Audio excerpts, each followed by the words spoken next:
You're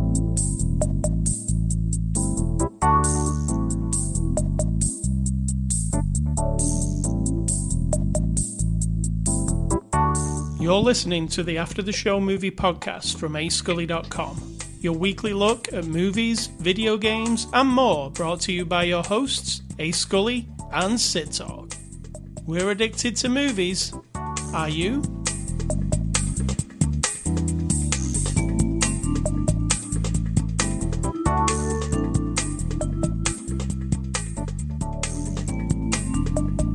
Hello, Cidtalk. How are you doing? I'm all right. I wanted to say that I had a really nice birthday this week. Very good. Thank you. Are you telling me as if I don't know? Oh, I'm thanking you. Like it's news? Like I wasn't there, or that you had birthday activities without me? What did we do on my birthday? We rode bikes. We did. Motorcycles or just regular bikes? Bicycles. And then you made supper, you made dessert, you washed the dishes, and you did the laundry. It was great. I was I love very your birthday. productive on my birthday. You were. And on my birthday, you'll probably make my supper and make the dessert and do the laundry and do the dishes. And ride your bike. Correct. I also got a cool game from you. Nice. I got a Groundhog Day Funko Pop. And why is that? Because we got married on Groundhog Day, because we love Groundhog Day and we love each other. Oh, you're hopeless. You're hopeless romantic. So I got a Phil from Groundhog Day with the groundhog. It's pretty cool. He's cute. Yeah. So, well, I'm glad you had a nice birthday. I had a nice birthday, and today it's like your birthday because on Saturday, July the 16th, after the show 745, we're reviewing the movie, The Bob's Burger Movie. It's a 2022 movie. You can stream it now, and it's also on Hulu. It's PG, and it's from Disney and Fox. They're not called Fox anymore. They're just called 20th Century. I think that's weird, don't you? No, it's fine. I like Fox. It's a corporation. I don't give a shit. It's still Fox to me. I don't give a shit. They can do whatever they want. So why this is like your birthday is Bob's Burgers is special to you. Why? I have no idea why. I actually have no idea why. I don't even know why I started watching it originally. I think that you might have got me a year of it, or I caught it on TV. No, I don't even remember. I'll tell you why. Yeah, because I don't remember. You caught it on TV and you said to me, there's a show called Bob's Burgers. Can you get some of it? Got you the first season and then you were hooked on it. That was it. Yeah, and I can't explain it. I just find it endlessly entertaining. I watch every single episode dozens, if not 20s of tens of times. I don't even know how many times, right? And I get through every season, and then I go back to season 1 and start again. So I'm in season 1. You're definitely the most qualified in this podcast to talk about Bob's Burgers. I am, but also we have to tell people, I'm not, if they'd never made a Bob's Burgers movie, or any other seasons ever again, I'm fine with that too. I am not the fan who's rabid and frothing at the mouth at every single drop of the things that I love. I'm a U2 fan. I have been since 1986. I mean, yes, I came on board late. I know they were around before that.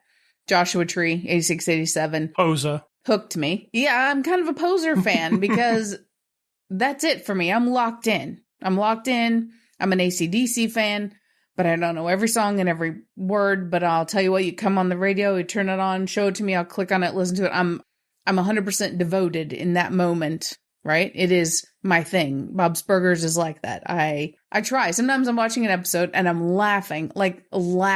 And I'm like, I have heard this line 150 times and I know it's coming. Why am I still laughing? It's like it has a magic spell over me. Well, I'm like that over certain movies too. So we have to make sure that everyone knows I'm completely biased. Yes. Everything I'm going to say in this particular review, I put in quotation marks with my fingers like a very cool person. I don't give a shit what anybody thinks. You can pick it apart. You can roll your eyes at it. You can compare it to every episode. I don't compare episodes.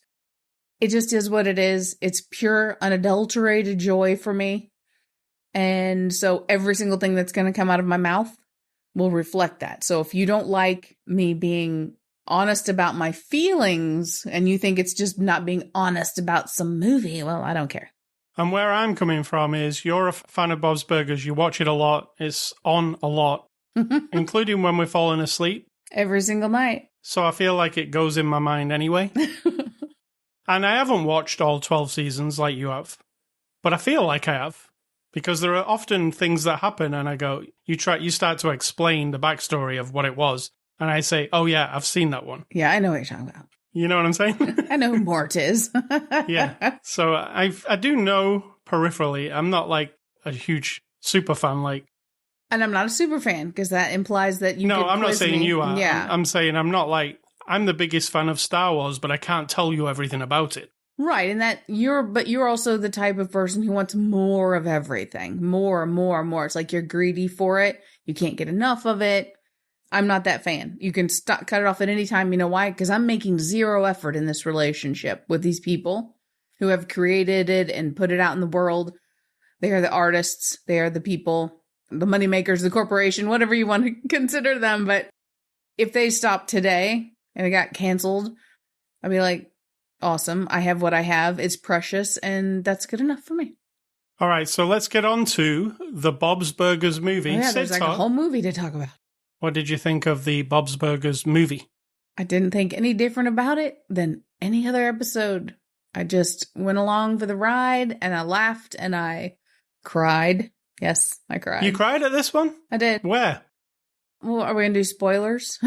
Well, I guess we have to if you're going to tell us why you cried. Well, they're trapped in the car under the dirt, and Bob and the family facing imminent death once again. If you've not watched Bob's Burgers ever. Yeah, it's an animated series about the family. The family does have peril a few times, and it's very genuinely sweet, and they just love each other. And so it's very touching. Is that what made you cry, just them being trapped in the car? Not that they were trapped in the car. Obviously, they're not going to die in the car. This isn't like a horror animation show or anything. But what they were saying, and just having been with them all these years, knowing how much, they've written this family to be this just sort of, people would say it's not idyllic family, but they're idyllic as in they just love each other. There's not conflict. There's not any kind of weirdness or hatefulness or anything. It's just, they love each other. It's not mean-spirited or in any way, No. is it? Apart from, I was pretty shocked in this movie that Linda punched him in the balls. She's making a point. She gave him a crack in the balls. I was like, that seems a bit different for this show. Not movie. really. You just don't watch it enough. No. Well, you better watch it some more then. But the real question is, what do you think of it? As a person who doesn't absorb every single detail, I'm you a don't person, know all the references. Yeah, I'm also a person who doesn't watch a lot of animated stuff. I mean, you do if it's got Star Wars attached to it. Yeah, I've watched Rebels and you play a lot of video games, which one could argue are all animated. Yes. So Bob's Burgers movie, I thought it was a cool little adventure. Even if you subtract Bob's Burgers from it. See, I don't watch a lot of Scooby-Doo either, but we watched the Scooby-Doo movie, the one with Kiss, remember? Mm-hmm. And that's an oldie. Yeah, not just because I like Kiss. I enjoyed the adventure of Scooby-Doo and the Kiss thing. You can catch that. It's a Blu-ray thing. And this one, I don't follow it religiously. I don't know everything. I do know who the main people are. Actually, I learned while watching this, I know more than I think I know. Because I knew Fish Odor, and, I'm not like, who the hell is this? It is actually soaked into your brain. First, also, we should just tell the story real quick, because you're saying you're going along for the adventure. The adventure is Bob and Linda can't pay the mortgage or pay the loan at the bank, so he goes to the bank for an extension, which he's done in the past, or for additional loans. The banker always says no. It's just one of the gags in the show. In the meantime, he asks Fish Odor for an extension on the rent. Doesn't know about that. Fish Odor is always a bit mysterious. Because a giant sinkhole has opened up right in front of the door. And I mean right in front of, as in up to the door, so customers can't get in. It's like exactly in front of the restaurant door. And so now the fear is, and Louise hears the parents worried that if they can't pay the mortgage, that they're going to have to sell all their equipment and they'll be out in the street. In the meantime, as they do with every single episode, the way they write the stories, there's 2 or 3 things going on at one time. So also at school, a kid, this really snotty girl named Chloe who uses too much shampoo, but they didn't mention that in this movie, called Louise a baby because Louise, if you don't know already, wears a pink pair of bunny ears on her hat, like a winter hat that's got bunny ears on it. Calls her a baby. That irritates her. She then thinks, well, I'll go down the sinkhole and prove how brave I am. I'm not a baby. And she discovers, which is not in character for Bob's Burgers, a skeletal remains of someone that we see in the beginning of the movie, like a flashback. Yeah. Being shot and murdered, which is very unusual. Like the worst crime in Bob's Burgers is thievery, and whatnot. And fish odor's very shifty in the business doings. So Louise finds this skeletal remains. They think fish odor does it. She then wants to prove who did it so that she can save the restaurant, blah, blah, blah. So it's the kid saving the restaurant.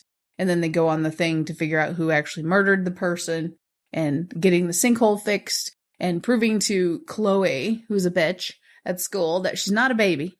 Oh, yeah. And also Tina is deciding whether or not she wants to ask Jimmy John to be her summer boyfriend, which is always an issue. One thing I would like to see. Now, I don't put input on things like this very often, but I would like if the kids would get 1 year older. They've perpetually been in the grades they're in, 8th grade, 6th grade, 4th grade. And it would be fun because this is them going to the last day of school in the movie. It would be great and like a really good twist on the whole show if next season they're actually in the next grades up. That would just be really fun. Has The Simpsons ever done that? And they've done episodes where they've shown them grown up and get older and stuff, but not like we're actually growing them up in the show. Right. I guess once you do it, there's no going back.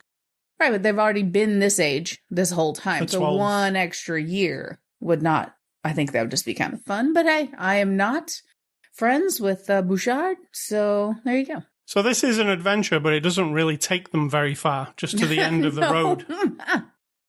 So to Wonder Wharf, of course. It's not a grand adventure. It's like a small adventure, but it's a fun one. I really enjoyed it. I thought it was funny in parts. I definitely was. There's even a car chase of sorts down under the That was wharf. quite funny, actually. That was very fun, and I don't like car chases, so they've won me over. Yeah, it was a very slow car chase. Wasn't particularly. Yeah. Funny lines all the way through, I thought. And you noticed a thing, which I didn't even notice. So Yes. Tell them about that. Well, the kids are on the bikes. Are they on the bikes in the show a lot? Just in certain episodes, not like chronically. Yeah, it's like the kids are going on the bikes, and when they stop the bikes to get off, 2 of them just throw the bikes on the floor, and one stops very purposely, gets off, and then puts the little kickstand down, and then stands the bike up and walks away. Right, so all of us who watch Bob's Burgers, he's just referring to them as if they don't have actual names. I am. Jean and Louise are the ones who just throw their bikes on the ground. Because they're in 4th and 6th grade and they don't care. Tina is the one who... It's the pink bike. She's the oldest, and so she carefully stops her bike. And then at one point, after you noticed and pointed out to me, I was like, oh yeah. Then at one point she even says, oh, the stupid kickstand. So it's like... It was a real thing, and I didn't even notice it. So now I'll notice it every time I watch it, and I'm sure I'll watch it. I bet it ain't the first time she's done that. You're right. I need to pay attention. Yeah. Oh, something new to explore. Now, the animation style, it looks slightly different, right? Only barely different. I really liked the way it looked. It was... more shadows and more intentional light direction. So like when she's in bed and it's got like the little light from the window on Linda's face, things like that. I think they just aren't, practical for like a... It's probably too time intensive for making... it might not be now. The thing is, now that you've done it, right? And you've got whatever, I don't even know. I don't know how it works, but yeah, that was the only real...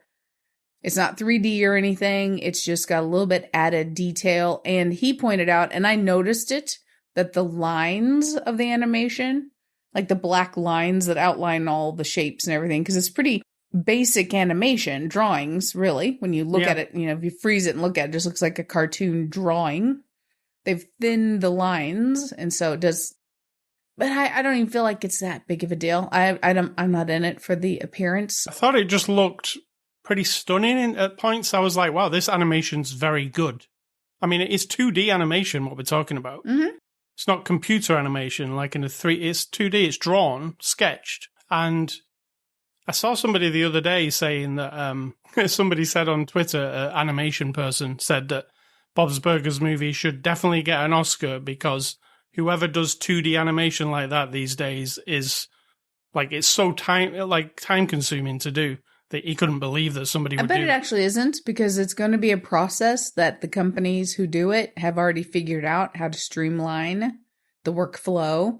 I really doubt if it's artistry because they're drawing them all, but it's also computerized and they're all very advanced IT people as well as artists. It has a ton of detail in the backgrounds as well. Mm-hmm. Like, if you look like at a shelf in someone's room, there's lots of small things on that shelf that are all... It always does. Yeah. You can always pause on any set, quote unquote, that they would be in and see a bunch of stuff to like build the world around them. So the very early years, maybe not so much, but they get more and more as the years go on. So were you satisfied with the movie as a movie, to a companion to the show, or did it just feel like another part of the show? I don't even think of it as a movie. Will it have any consequences for the show when it comes back? I don't think so. I mean, other than the big black spot in the street where they fill in the sinkhole and the sidewalk has been repaired, which, again, a detail that I did not notice in all of season 12. They were slowly buckling the sidewalk in front of the restaurant, and then in the movie, it buckles. Which is pretty cool, I think. It is, and something I was like, oh, that can't be right, and then I confirmed it. And now you know when you're doing a rewatch of all the seasons, correct, where to watch the movie. Like in the X-Files. And I mean, to your question, though, I don't think of it as any way other than just another episode. So when I'm done with season 12, again, I'll watch the movie and then go on to season 13 if there is one. It's like a long bonus episode. Yeah, it is. It's like 5 episodes altogether. Yeah. I'll ask you this. Was there anything you didn't like? No. Nope. I told you I'm going to be completely biased. There's nothing I didn't like. You like the musical numbers? I always do. I mean, I'm not a musical person, like music. At the beginning, when they started doing a musical number, I was like, oh, I don't like musical numbers. I know I don't. And I hope there isn't like a lot. And there wasn't, actually. I thought there was going to be more than there was. Was there like 2? Yeah, it's always a nice little balance. Yeah, I'm glad it was balanced and they didn't break into song like all the time, because it tickles my tits. What? Is that the right expression? I don't think so. Well, it does anyway. My tits get tickled. Is that bad? That would be the real question. If you're not ready for it. I don't know. You get what I'm saying? I think we're going down an ugly road.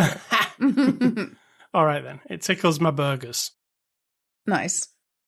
So, anything else to say about the movie before we go into the cast? I mean, just watch it. Watch it and see for yourself. You might get hooked. You might not. You know, there's a lot of things in it that if you haven't watched it for all these years, I'm sure when I rewatch it and rewatch it and rewatch it, I will see more and more things that kind of reference like other things. Yes, things that are very repetitive or big points in the show over the years. Cast it's obviously voice actors, right? Because this is an animation. They're not real. Oh, did I just spoil it for all the children? H. John Benjamin as Bob Belcher. Do you like him? These are comedians mainly, right? I will have nothing to say about every individual because they're all fine. They're fine. All I don't like is whoever's fucking around with Mickey and pretending like whoever can't make time. You have to explain this because this makes no sense. Okay, there's a character named Mickey, and he was voiced by a comedian guy. I always forget his name. For years. And then all of a sudden, he wasn't available for one episode. And I'm not even fucking kidding. Is it Bill Hader? I don't remember. It might be. No fucking kidding. The lines in the one episode, it's like nothing. It is like 3 lines of dialogue. And they're like, well, they didn't have time. So the creator of the show steps in and does the voice. It's off-putting. Like, it's just weird. I got used to it. I've watched it now probably 10 or 15 times. So I'm used to that now.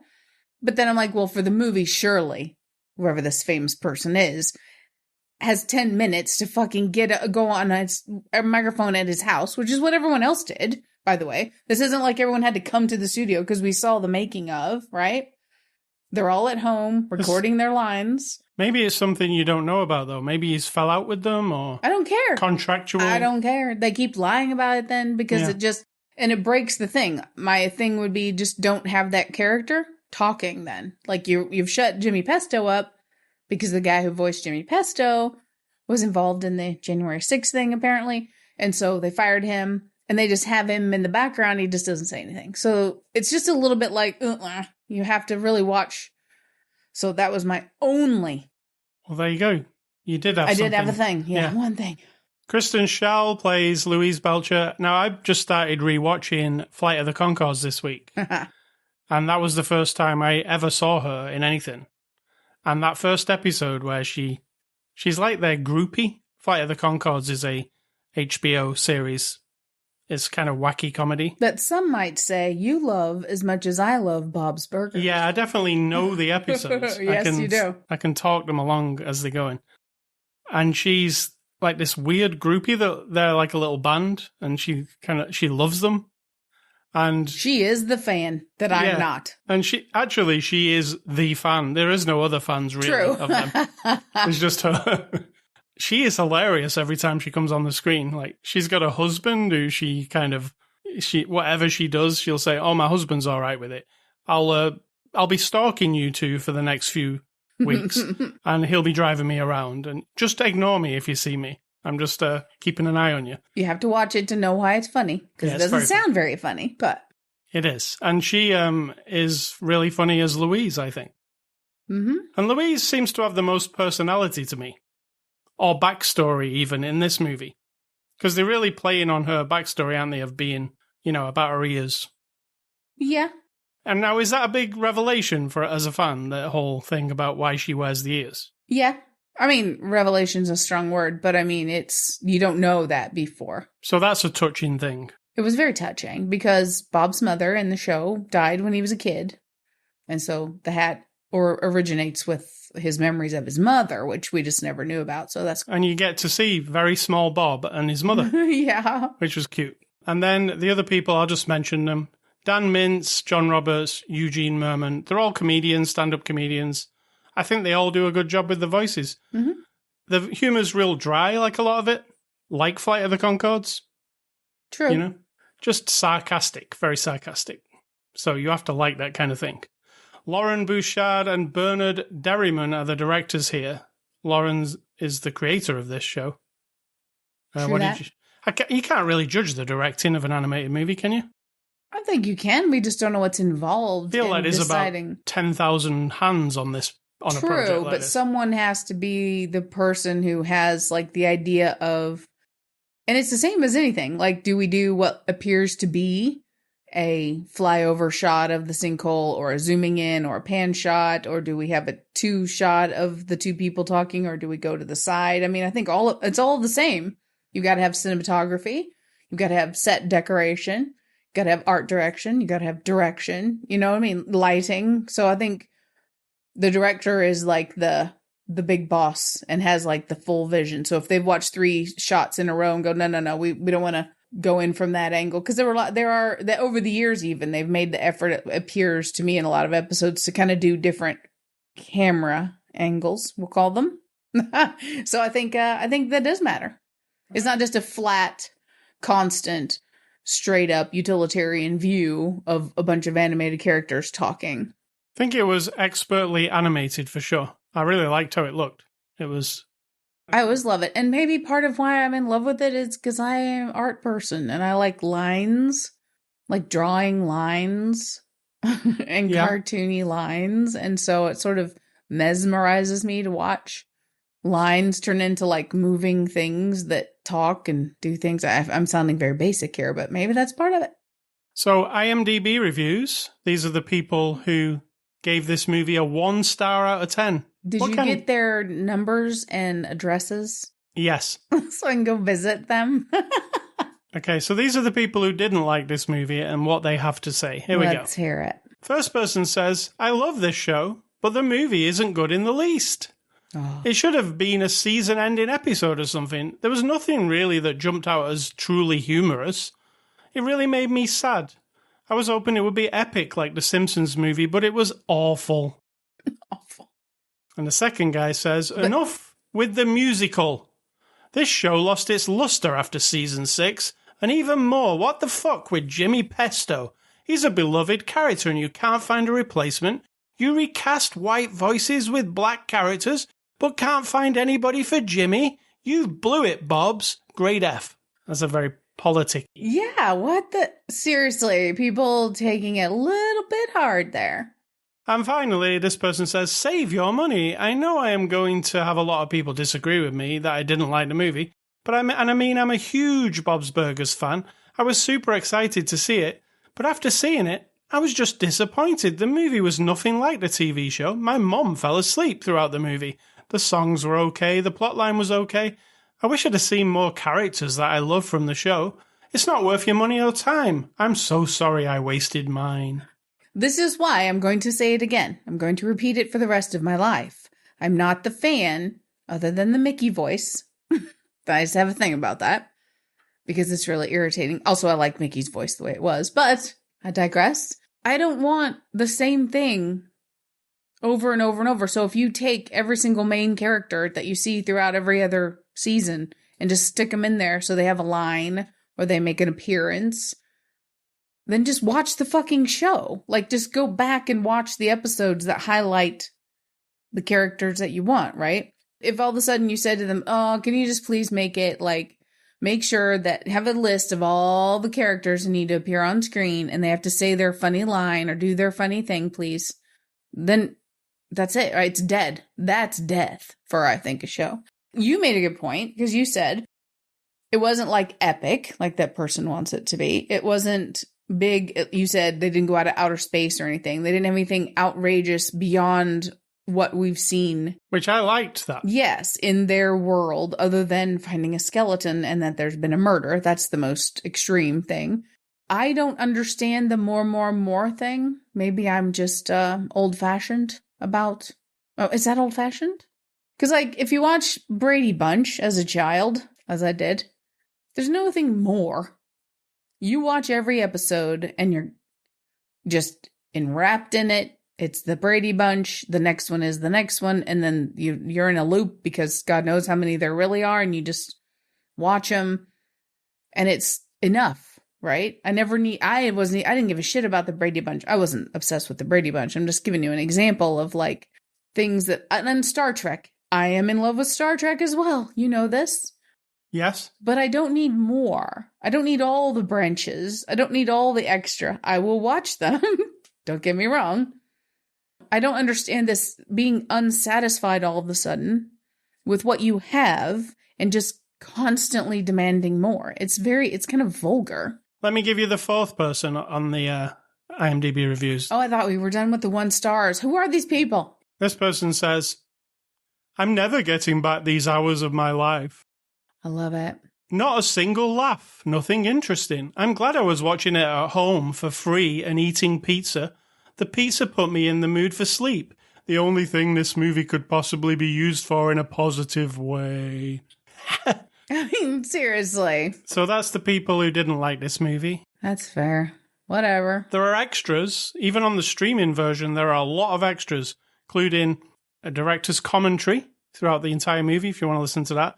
The making of, deleted scenes, there's all kinds of stuff. I think there was like 23 different things, right? And that's unusual. When you buy a streaming version of something, there's usually nothing. So you get your fill of extras. So we're going to give this movie a score. I'm going to give the Bob's Burgers movie a 7 out of 10. I'm going to give it a 10. I knew you would. I mean, I can't. There isn't a fault except for the Mickey thing, and if I need to contact Mr. Bouchard, I will, and we'll have a discussion, and then I'll be fine. And he'll change it for you. He will not, but I will pretend that I had this conversation with him, and I'll move on. I mean, I've already moved on with my life. It's just because we're talking about this movie. Yeah, I'm going to give it a 10 because it is what it is. I feel bad giving it a 7, but I'm coming from a different place than you. Yeah, you should feel bad. Wow, how low. I don't know if I can be married to you anymore. I don't want my time back or anything, though. I'm fine with the time I lost. I didn't love lose the time. Yeah. I'd watch a Bob's Burgers episode every week that was an hour and 45 Of course minutes. you would. All right, so thank you to Disney and Fox for letting us review that movie. Next week, we're going to look at the movie The Lost City. Have you heard of that one? The Lost City. I've heard of that title on many things before. It stars Sandra Bullock. I mean, The Lost City is That's a pretty common name for lots of movies. It does sound generic. Mm-hmm. Yeah. Well, maybe the movie's generic. Maybe it isn't. We'll find out next week. Maybe it's the greatest movie ever made. Yeah. Or maybe it's the worst movie ever made, because somebody's going to say both of those things. True. Movie recommendations. I thought I'd put a couple of animations that I really love. One is Tron Uprising. Did you watch that with me? I don't know if I did. Animated version of Tron that got cancelled after one season because it was so good. Is that your decision? That's how I like to put it, yeah. I really loved it, but obviously other people didn't and got cancelled. But came out around the same time as Tron Legacy, and it was continuing that story, and it was really, really well animated Disney. Unfortunately, they never put it out on Blu-ray. I believe it's on Disney Plus, hidden in the back door of Disney Plus somewhere. So you can watch it. And the other one was, when I was a kid, I used to watch this dinosaur cartoon that is called something different to you. For us, it was called The Land That Time Forgot. They go down a waterfall and they go through it. You know, they fall out of the dinghies and they end up in prehistoric times. Yeah. What was it called for you? I know it had a different name. Land of the Lost. Land of the Lost, yeah. Which there was a feature film of with Will Ferrell, wasn't there, that we watched? Oh, somebody like that. But The Land That Time Forgot, it was the cartoon that I actually, when I was a kid, waited to come on. Like, I would sit an hour before it came on, making sure I didn't miss an episode. So that's an animation that stuck with me. Cidtalk, what are yours?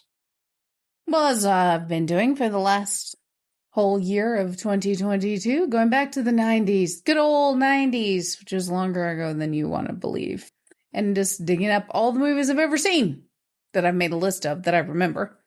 I don't remember that well about all of them, but I have seen Junior, Arnold Schwarzenegger. True. Star Trek Generations, which is a show, right? I think so. Dumb and Dumber. Star Trek Voyager 95. Why has it got 95 written on it? No, it's Star Trek Voyager, and the year now is 95. I thought it was some other version of it. No, 95 is the year we're going into, and then Kids. Kids, that's very different. Kids. That's 95, man. Rosario Dawson's first film, Kids. Wow, so that was before I met you. Yes. Damn. It's quite harrowing. I mean, all of those are before I met you, but 90 Kids, I just felt like, for some reason, I thought it was in the 2000s. That's when I watched it, I guess. Kids is harrowing, It is harrowing. It is. I'm not recommending it like, hey, it's for kids. It's not. It's not even for, like, really well-adjusted adults. No. So. All right. Nice work, Cidtalk. Thanks. Scully stuff. I've been playing the game Dying Light 2 some more, talking of Rosario Dawson. What a link. Because Rosario Dawson's one of the main characters in Dying Light 2. I got it. I'm actually enjoying Dying Light 2 more the more I play it, because the actual mechanics are really good. And when you get these upgrades, I just got an upgrade just before we, watch the movie today, that lets me run along walls instead of having to, like, jump between things. I can kind of wall run a little bit. It might not sound like much, but it means you can really traverse without falling off as much. What do you think of this game, Cidtalk? It's getting more interesting to watch, and still, though, the voice acting, oh my god. Good. We talked about it's last funny week, but because, like, somebody like Rosario Dawson does an awesome job. Yeah, the main she's guy does fine. an awesome job. And then somebody else is like, what? It's terrible. That lady, I was in the kitchen, I'm like, oh my god, it's another bad one. I was just like, it's so distracting. There's a British guy who sounds particularly bad. He sounds like Idris Elba, but he sounds like a man trying to sound like Idris Some Elba. people are really mumbly. Like, who the fuck has decided all of a sudden that enunciating your words and speaking clearly That's just you going isn't deaf? reality? No, I am not deaf at all. I can hear all kinds of shit. You can attest to this. You're the one who can't hear shit. I'm What? the one who's like, Huh? I can hear. And the problem isn't that I can't hear them. The problem is someone has been like, oh, well, in reality, people don't always talk all. That's how it sounds to me. Yeah, well, we've mentioned the voice acting of this game before. Yeah. It's definitely not It's not AAA great. standards.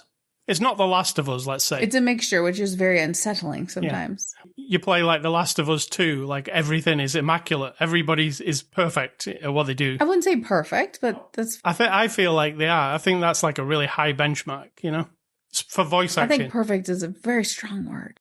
Well, to me, perfect. Dying Light 2, it's like about 40% there. Feels like it needs some more time. I mean, the game itself's really cool. I like the zombies. I like the fact that you can choose to go out in the day or in the nighttime. The nighttime's a lot more aggro. There's zombies everywhere, and they will chase you down if they see you. At night, you get double the XP for everything you do. But the risk of that is you're going to be killed a lot. They're going to be chasing you. In the daytime, the zombies are all sleeping. They don't really care about you. But in the daytime, there's other factions that don't like you, like people. But it's less dangerous. So it's the only other faction is people. Yeah, yes. But these are the alive type of people. Mm-hmm. The alive type of people are less aggressive, I find. They're easier to fight. When there's like 500 zombies chasing you, it's kind of a done deal. You've just got to get away from it. So you get this choice, do you go out at night and do stuff and you get this double XP, or do you go out in the daytime where it's a lot safer? And what do I do? Nighttime. I don't do nighttime. You do? I do if I have to. Yeah. But mostly I will, I like how it looks in the daytime a bit more as well, because you can see everything. You're not using your flashlight all the time. Right. So that's Dying Light 2. We also been watching some TV shows this week. My birthday, the return of Better Call Saul. I think it was my favorite episode. That episode was amazing. Come on. Yeah. A lot happened. I'm not going to spoil it, but Holy shit, what an episode. And we've also been watching Stranger Things 4 this week. We've got 2 episodes left. And I'm really enjoying my time with that too. Nice. It's a fun throwback to the 80s. Funny, horrific sometimes. Good twists and turns this time, I think. You might see them come in. I didn't. Are you enjoying Stranger Things 4? I am, but I think I'm at my threshold of it being interesting anymore. It's just becoming like, I don't know. I enjoy every episode. I enjoy all the people. I feel like we're treading in that territory of, oh, we've got the characters marked out now. They're going to do the thing they do. And then that's kind of it. You mean there's no surprises? It doesn't feel like it. No. We haven't got to the end yet, though. We have not. So I'm, but it's not as fun and beboppy. And I don't feel like it does focus or bring the 80s to the forefront as much. Maybe we're just soaked in it, like we've marinated it now for the we're on the 4th season. I think they were a bit more aggressive with it in the first couple of seasons. Right. I mean, hairdos and clothes and cars and shit, and of course walkie-talkies and the music. But even the music isn't like, I don't know. I'm not into some of the storyline just because I find it less interesting. But I'm on board. It was episode 7 that we watched last night. I thought that was a great episode. It was. I mean, they're all good. It's all fun. I'm entertained. It's just that I've lost a bit of my I've lost that love and feeling. Well, lucky for you, Stranger Things 5 is the end of Stranger Things. So I don't care about it ending. I'm just saying a lot of things like this get to a point, and now it's like Walking Dead. They get to a point where they've got all their stuff, all the ingredients that every single ingredient is so good. And then the whole of it, the first season and the second, it's just so like, wow, right? And now we're coasting a little bit. Now, let me say, there's another show we're watching at the moment that I feel is not in that ballpark. Not in which ballpark? The park of I've lost the loving feeling, and it's kind of just doing the same thing. You don't feel that way about this one. No, I'm talking about you. There's another one I want to talk about, and it's Westworld. Oh, right. Which I think is fantastic every week. I actually feel like it's different. It's very different from how it started, but in a good way. Because they're pretty imaginative with how it goes, and they're not afraid to take it to a whole different. Oh, this season is not even about Westworld. Right. I like that, what they're doing with it. And I like the new cast members. I like Aaron Paul and all the other people that we're very familiar with. And every week, there's usually a surprise that I didn't see coming. And this week, very specifically, there was one. I just really like Westworld. I think it's a superbly designed thing. The music, the way it looks. The vibe. Yeah, I like that really high sci-fi thing to it. So there is some good TV at the moment, is what we're saying. That's what you're saying. Watch the TV that's good. Watch TV. What's for dinner, Cidtalk? We've settled on, we'll give you another birthday request. You wanted the good old TB. And I always say, you want tuberculosis for supper? And you say no, Taco Bell. I mean, it's not my birthday anymore. It is not, but I mean, we're riding out the week. So we'll go with that. Also, it's the easiest. I can literally just get and drive and go through and come back, and it's like 5 minutes. Well, it should be. I have an innate skill. You have a skill of going to town. I can literally see the store from a mile down the road. Oh, yay, there's no one there. By that time I pull in that fucking driveway, it's like Truman Show. Every motherfucker has pulled in there, and they're all just like ordering 50 orders, and they're all like specialty orders and shit. And I'm like, and then you're trapped. At some point, someone pulls in right behind you, and then it's like, right. Perhaps this is the Truman Show. You never know. Pardon my swearing, that I'm very emotive about the getting trapped in the line behind a bunch of people. It is not my favorite thing. I'm not patient. You're not. It doesn't work well. You're not. And, I'm not. You don't like traffic. When we're in traffic driving about, you don't like that. Really? Have you noticed? I've noticed it. We've been biking more this week. Tell them about that.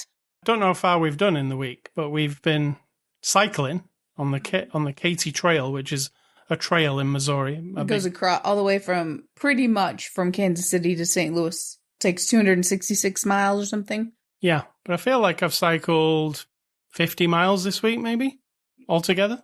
Probably. You go maybe a bit further more. than me. Maybe more. I don't know. 4 times. You had to have gone at least 12 or 15 miles on each ride. Which I did. Well, there you go. I don't. I go maximum of about 10 miles per ride, and we go on the hottest days. I mean, it's been hot. Oh my God. I mean, like, insanely hot. And, like, sometimes I'm like, why the hell are we on a bike riding? You know why we're on it? Because you say we're going. Yeah. I'm like, you sure you want to go? Are you sure you want to go? But I mean, once we get out degrees. There, if it's 100 degrees, it's terrible. It feels terrible. But once you get riding your bike, it feels all right again. It doesn't. Don't lie. It does not feel all right. Once the wind is in your hair. For maybe a half a second. And then you're just like, oh, it's like I'm driving in a convection oven. I'm a glutton for punishment or something, because I do like it. And just so everyone knows, I am not fit. I am an overweight middle-aged woman by far. Someone would call me morbidly obese, I'm sure, if I went to the doctor. That's how they would measure me. I'm very round. And yet, and I hate exercise. I mean, hate with the capital H, capital A, capital T, capital E. Hate it. I hate taking walks. I think it's unimaginably boring. I don't like being on a treadmill. I like some weightlifting. That's fine. But for some reason, when I get on that bike, even if my crotch hurts, even if my feet are falling asleep, even if my hands are falling asleep, and it's 100 degrees, it's like, this is the one thing I like to do. So I'm just going to do it, even if it kills me. And then I never regret it. And I never am like, oh, I'm not going on this thing for a few days. Never. I could go every day. I would be fine with that. We pretty much went every day this week. Mm-hmm. It was very good. It's harder on my work days because I work 12 hours. So that's hard to squeeze in a 2-hour, load up the bikes, drive out there, do the thing, come back. But yeah, for some reason, I just enjoy it. I don't care how I look. I don't care what the appearance of the round middle-aged woman is on the bike with my camelback. So, Cidtalk, give us your advice and we'll get out of it. My advice, it's not really advice. It was an observation I made in this past weekend ago or so, having a conversation with a woman who was one of my teachers when I was a child. She's very animated, very opinionated in her politics, and has what from my point of view, very manufactured, and I'm not trying to insult her or anyone who's like her, because I know this isn't the truth. It's just the way I see these responses. They throw you headlines, right, from their political point of view that are spit out and spat out and spat out and spat out over and over and over. And then that becomes their conversation. That's how they present it to you, is this headline. And she's all in with whatever negative comment you could think about a president or positive comment that comes out in the news. Then she regurgitates it and throws it in your face. And then anything opposite is absolutely ridiculous and it's killing the country and they're da da da, like it's very animated and she's very loud and she talks over you. And me, I'm very also like, I'll say, well, I don't agree with that. I don't think that's true, or I wasn't there, so I don't think that's how it went down, but I don't know. And I don't read the headline, or I don't watch the news. Oh, well, you're one of those people. You don't watch the news and you're not even then you don't have anything to say about it. I'm like, well, that's fair. I don't, because I wasn't there I wasn't at the original thing where the original thing was said or done. So anybody telling me this through the news, I said this to her. I don't know. I can't form an opinion. Well, that's ridiculous. She's real, like, just absolute about everything. But nearer the ending of the conversation, she's sort of like wearing herself out after about 15 minutes of this. She goes, well, thank you for this conversation and for not getting angry with me or getting angry. And I said, and I thought instantly, like, why would I get mad at you? I don't agree with a lot of things you're saying, but my philosophy is I don't agree because I don't know. I can't commit to the things you're committing to, the ideas you're committing to, or what you're believing in, because I don't believe or think you have all the information you need to make that opinion. But that's the world that's how it is. So I can't be mad at you for having formed an opinion that I don't have. So I'm like, I would never get mad. I'm interested. I'm fascinated. You might tell me a thing I need to go look up and I might figure out for myself. Oh, well, thank you. No, I really appreciate that, So then it just occurs to me as I was driving a long way home after that. Those are the moments I feel like, wow, I feel like I'm not like other people. Now, there's other people like me, but in the majority of people that I deal with in my life, like face to face, at work, family, whatever, I don't fit in because I do not take a very hardline stance on a lot of things. I try to always, except for in the Mickey voice position, try to always think around a thing, always, all the way around it. And then come to the conclusion that I don't know fucking anything about anything. None of us do, right? I don't know how anything works. I don't know how upper government works. I don't know how corporations work.